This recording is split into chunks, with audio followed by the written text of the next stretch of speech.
Hi, this is Paul Scott Murphy, CTO at Cirata. I'd like to show you a new feature of the 2.4 release of our Data Migrator product that we call Target Match. Before Target Match was available, Data Migrator took into account just the files at your migration source, checking each of them against the target system to decide what to do when transferring content to ensure that it all arrives rapidly and automatically. But there is the potential of having additional content that you may not want at the target following a migration. While that's a much less common scenario for large-scale data transfer, it can occur.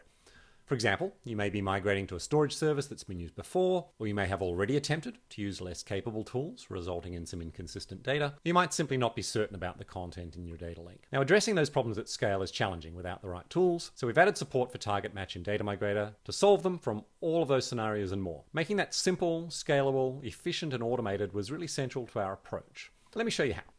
You use Target Match by enabling it when creating a new migration. When I enable Target Match for this migration from my source Hadoop file system to ADLS Gen 2 for the REPL1 directory, we're telling Data Migrator that we want it to remove any extra content in the target that's not present in the source. And because doing that will potentially delete content in your target, we make clear that will happen before you begin the migration. In my example, I'm migrating the content of this REPL1 directory from a source Hadoop cluster to my target data lake in Azure. And I can see that the content in my ADLS Gen 2 storage account includes a mix of files that are already present in the source and some files that aren't present in the source.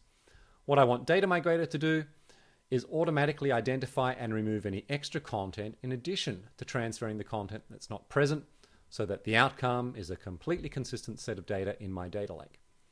Now I can choose all of the regular options for my data migration, including those that ensure I don't transfer any content that already exists at my target, and retaining the ability to transfer live changes that occur at my source once the migration is in effect. With Target Match selected, the outcome for this migration will be that the target will not have any extraneous files or directories. And we can check that manually for the small demonstration data set once it's complete. But for larger data sets, we can use the verification feature of Data Migrator to check the outcome of the migration to ensure that we've met the data transfer requirement in full. With live migration in effect, Data Migrator will continue to transfer any changes that occur at the source to the target. But we can also verify, once the migration has reached the live status, as it has now, that the outcome is completely consistent data between the source and target. So here in my source, we see the selection of files. I can return to ADLS Gen 2 and refresh that view to see that yes, the extraneous content has been deleted and the additional content has been transferred in full.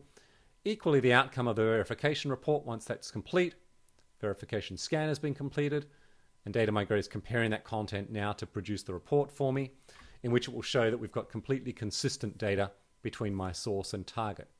So that's Target Match, one of the 3 powerful new features in Data Migrator 2.4, alongside the introduction of support for external locations with Databricks as a target, and the addition of something that we call the live catalog. But Target Match, quite a powerful new feature. Very pleased to show it to you today. Thanks.